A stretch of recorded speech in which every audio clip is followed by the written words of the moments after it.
이보다 속 시원한 부동산 이야기는 없다. 부동산엔 안녕하세요. 최기훈입니다.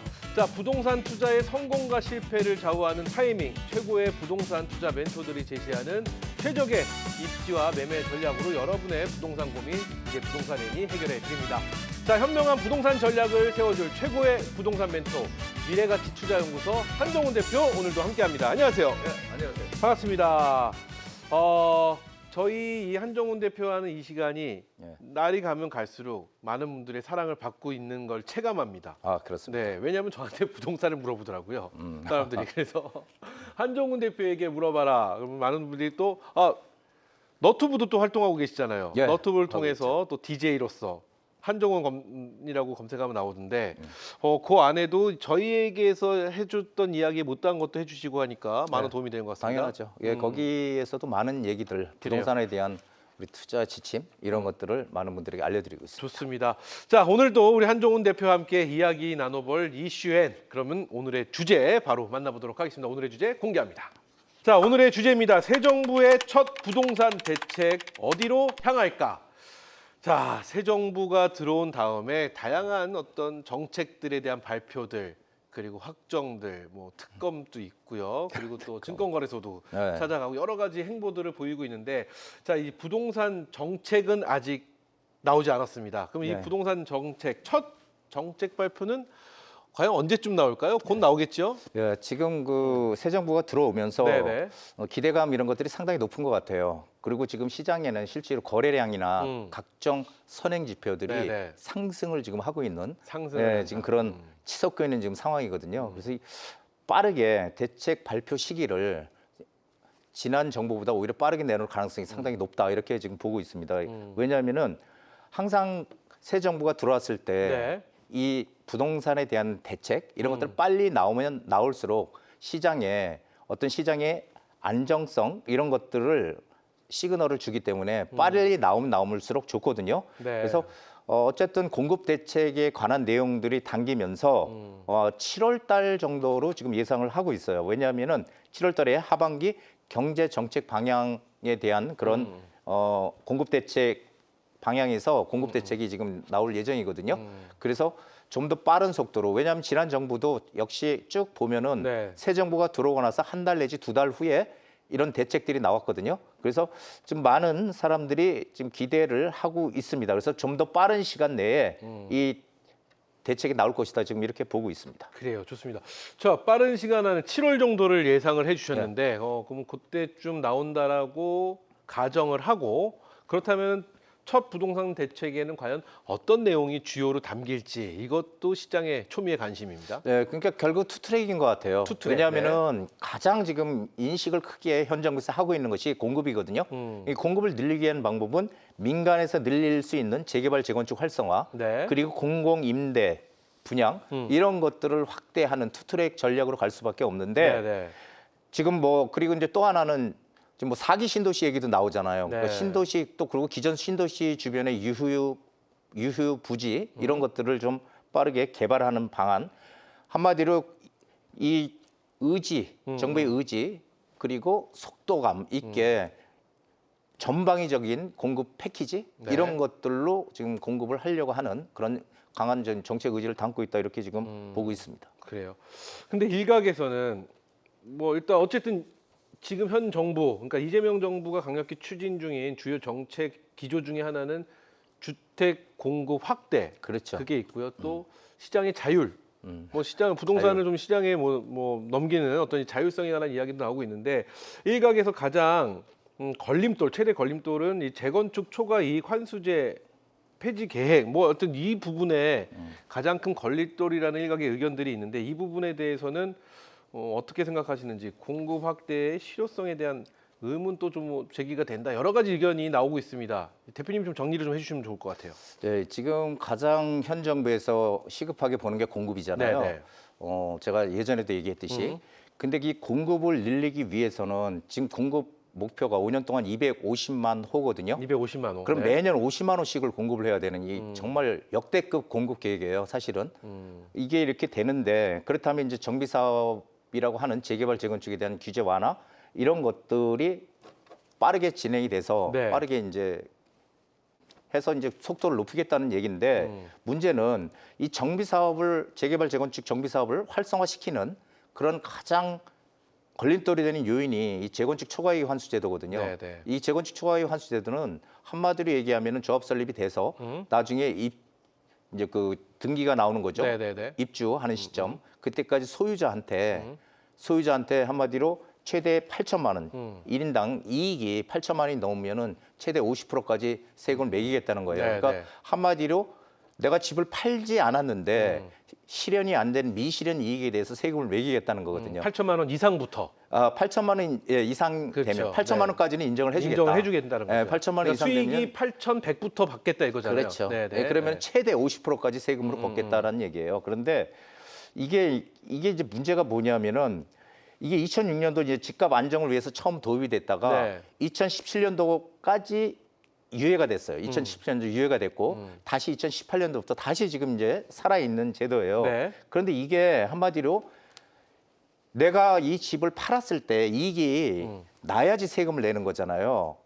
근데 그렇죠. 네. 팔지 않았는데 미실현 이익에 대해서 세금을 내라는 거거든요. 초과이익 환수 제도라는 게. 그래서 이게 헌법재판소도 여러 번 갔어요. 네. 가가지고선 이제 이게 과연 맞냐 해가지고 지금 상당히 조금 문제가 많은 제도예요. 그러니까 저는 이런 것들이 계속 있으면은 우리가 재건축 사업이나 이런 것들은 주민들이 땅을 내놓고 하는 사업이잖아요. 그러다 네, 보니까 여기서 개발 이익이 생겼을 때 주민들이 나눠 갖는 구조에서 그 상당 부분을 세금으로 뺏어가겠다고 하면은 지금 가뜩이나 공급을 늘리기 위한 속도전을 벌여야 되는 판국에 네. 이런 정비 사업이 활성화가 과연 제대로 되겠느냐라는 그래요. 거기다 이제 실효성에 대한 의문이 있는 거고요.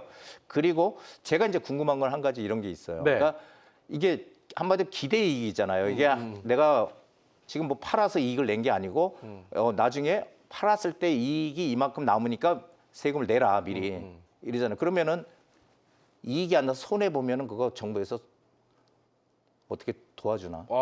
이 부분을 제가 잘 몰라서 그러는데 이게 네. 이게 현실화가 되기 전에 그냥 그 가치만으로 갖고 그렇죠, 세금이 그렇죠. 선세금이 나온다는 네, 얘기인가요? 그렇죠. 그건 좀 그러면 제도에 그러면 대한 손해를 보면은 수도 만약에 있죠. 재건축에서 네. 손해를 보면은 그것도 손실 보상을 해줘야 되는 거 아닌가? 그래요? 그래서 이게 조금 그 아리송한 내용이에요. 그래서 저는 그런 것들이 조금 뭔가 완화시켜서 어쨌든 빠르게 활성화시키지 않으면 결국은 이게 재건축을 하는데 걸림돌이 될 것이다 이렇게 보여지고 있습니다. 그래요. 좋습니다. 어찌 되었던 지금 말씀해 주신 내용도 아마 정부에서 정책을 발표하면서 다 또 그런 문제가 실질적으로 존재한다라면 아마 그 대책 대안도 다 나오지 않을까라는 좀 기대감을 갖고는 있는데 어찌 되었던 이재명 정부가 아직 구체적인 공급 규모나 지역 그리고 또 방식 이런 것들을 공개하지는 않았습니다. 네. 언질만 사실 후보일 때 대통령 후보일 때 나왔던 부분이고 어찌되었든 첫 부동산 정책 발표를 앞두고 이 시장의 반응, 시장의 기대감은 지금 어떤지도 굉장히 궁금해요. 왜냐하면 지금 증권 시장에서는 어마어마한 어떤 기대감과 부흥, 그래서 뭐 허니문 랠리라는 표현을 쓰면서 네. 뜨거운 모습을 보여주고 있거든요. 신났습니다. 아 그래요. 부동산 시장도 좀 그랬으면 좋겠다라는 기대감이 있는데 어떨까요? 네, 부동산 시장도 주시장과 마찬가지로 많은 분들이 기대감을 가지고 있어요. 이렇게 좀 뭔가 네. 예전과는 다른 그런 예전에는 세금으로 집값 잡겠다는 거 있잖아요. 그렇죠. 이제 그걸 안 하겠다고 하니 그렇다면 이제는 좀 많이 좀 달라지지 않을까 시장이.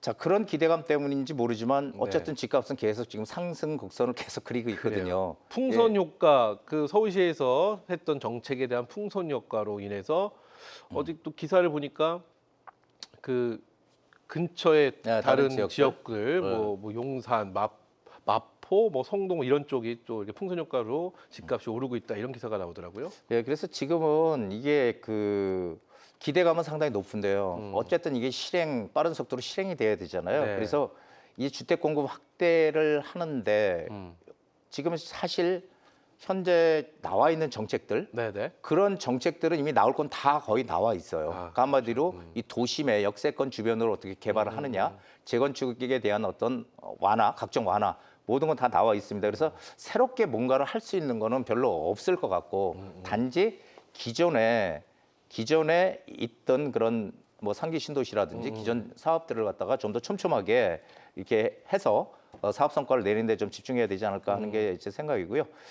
그리고 지금 뭐 이 대통령도 역시 마찬가지 얘기했잖아요. 수요 억제보다는 공급 확대, 네. 주택시장 수급 불균형을 해소하겠다. 공급 확대로 이런 얘기를 했듯이 맞습니다. 그래서 제가 처음에도 말씀드렸지만은 투트랙 정책이다. 그러니까 한마디로 민간 개발, 그다음에 공공 개발 이 투트랙으로 간다라는 거고요. 근데 이제 공공 주택을 확대를 하는 거는 정말 맞는 방향이에요. 네. 예, 맞는 우리가 싱가포르처럼 되면 얼마나 좋겠습니까? 그냥 전부 다 집 한 채씩 다 임대지만은 99년 살 수 있으니까. 그런데 중요한 거는 이 투트랙 정책을 피더라도 만약에 공공을 너무 중심을 두다 보면 네네.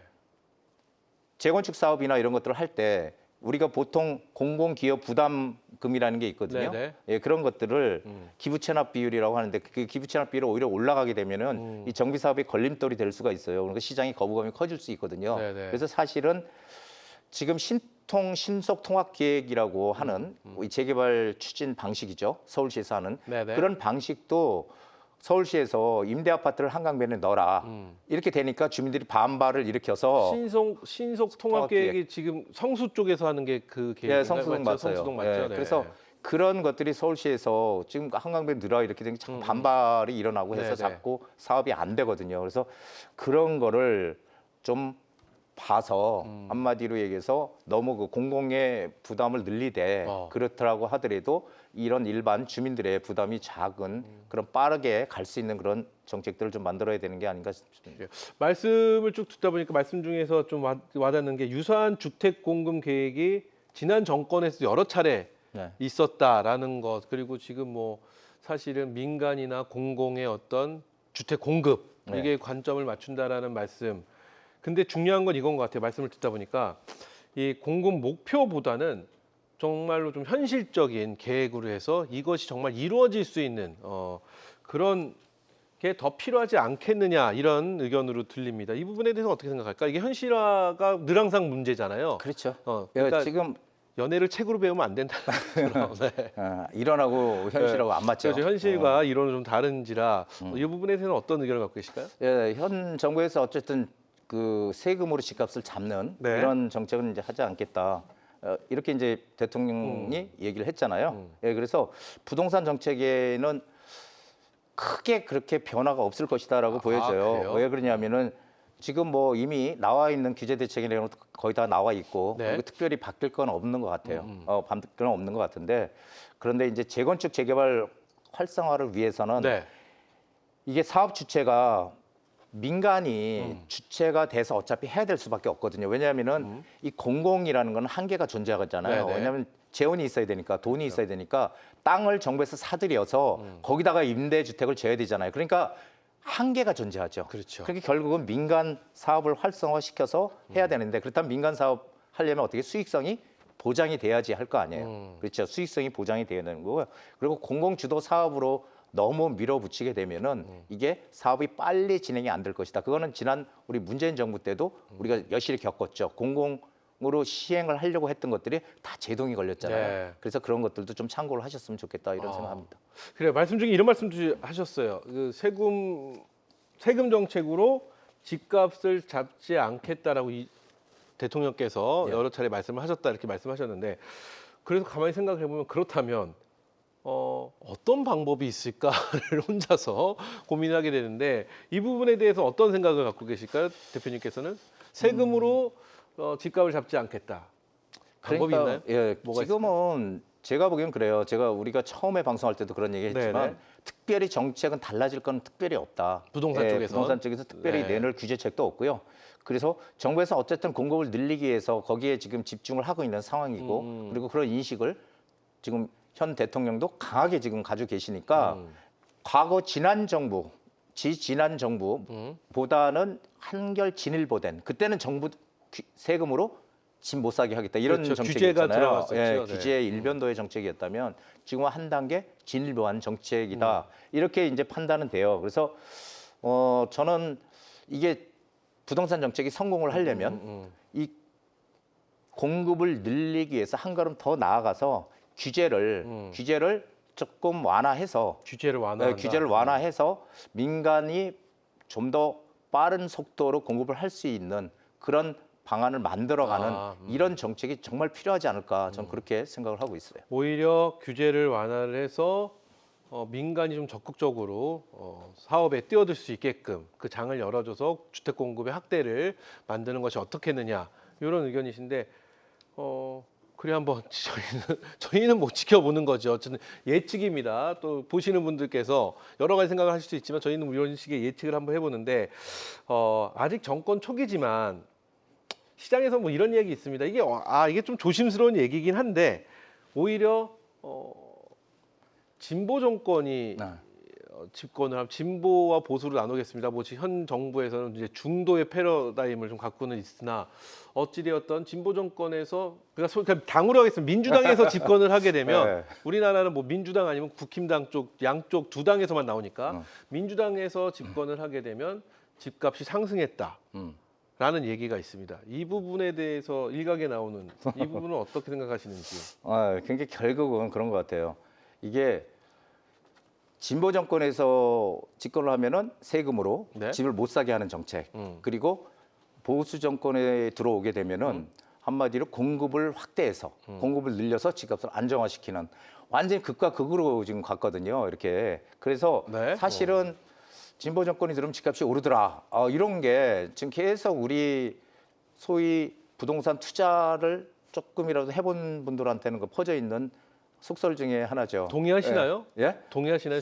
저는 네. 아니 근데 이제 그게 사실은 저는 뭐 동의한다기보다는 실제로 현실은 그렇게 되어 온 거죠. 그렇죠. 되어 온 건데 근데 이게 정책의 어떤 성격뿐이 아니라 그 당시 뭐 금리라든지 경제적인 상황 뭐 여러 가지 상황들을 봐야 돼요. 그리고 수급 수요 공급의 그렇죠. 그런 문제라든지 이런 것들을 전체적으로 봐서 이렇게 뭐 판단을 해야 되는 거지. 그렇죠. 이게 뭐 맞죠. 단순하게 어디 정권이 들어와서 뭐 올랐다 이거는 아닌 것 같고요. 저는, 단지 네. 그런 생각은 저는 해요. 뭐냐면은 시장이 이렇게 한마디로 추세를 타고 우리 주시장도 마찬가지로 한번 이 흐름을 타고 가게 되면은 네네. 한동안 계속 가거든요. 이게 어느 정도 일정 시점까지는. 그렇죠. 그러면 시장이 상승 흐름으로 갔을 때는 인위적인 어떤 규제책들은 맥히는 효과가 단기간에 불과하다는 거예요. 그래서 항상 이럴 때 보면 인위적인 집값 누르기, 시장 상승 흐름인데 인위적으로 자꾸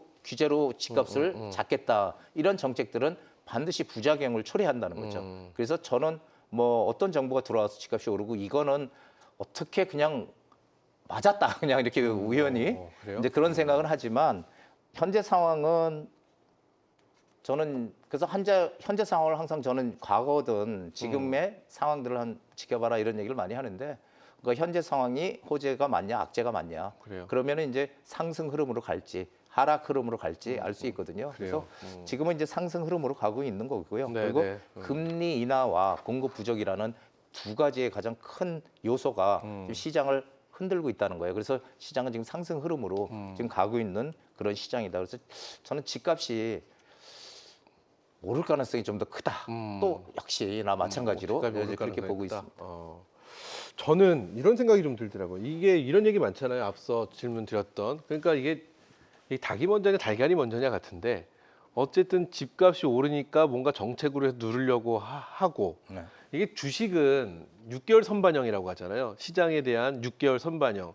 지금 오늘의 주식 굉장히 안 좋다면 6개월의 시장을 대변하는 건데 이 부동산은 그거보다 좀 더 긴 호흡으로 그렇죠. 네, 좀 들여다 보니까 아무래도 이게 저희가 5년 단임제인지라 그게 아마 정책에도 좀 연관이 되어 있지 않나. 그래서 집값이 많이 올라서 정책적으로 누르면 또 다음 정권이 바뀌고 이런 거에서 대한 그게 좀 맞지 않았나 악귀가 그런 생각을 좀 해보면서 진보 정권이 집 잡으면 집값이 오른다 이거는 동의할 수는 없다. 동의할 수는 없지만 네, 이상하게 네. 그렇게 가기는 가요. 그렇게 보인다 이런 거지. 예, 동의할 수는 없다 이렇게 말씀해 주셨고, 자 그렇다면은 이런 말씀하셨어요 말미에 그래서 어쨌든 그것 때문은 아니지만 집값이 이번 정권에서 오를 것 같다 이런 말씀을 해주셨습니다.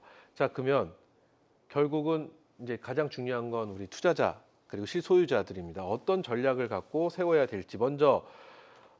결국 집이 없고 집을 사야 되는 우리 실소유를 꿈꾸시는 분들은 과연 언제를 사야 될까? 이것도 나온가요? 예, 제가 그 어저께도 상담을 하는데 네네. 어떤 분이 그 얘기를 하시더라고요. 지금 전세가가 지금 엄청나게 오르고 있다. 그래요. 이런 얘기를 하셨거든요. 그래서 그분들 피부로 지금 느끼고 계세요. 전세가가 지금 상당히 높게 오른다는 거. 근데 제가 말씀드렸지만 올 하반기부터 내년까지 전세란이 일어날 가능성이 크다. 지금 전세가 올 계속 하반기부터 내년. 네, 전세란이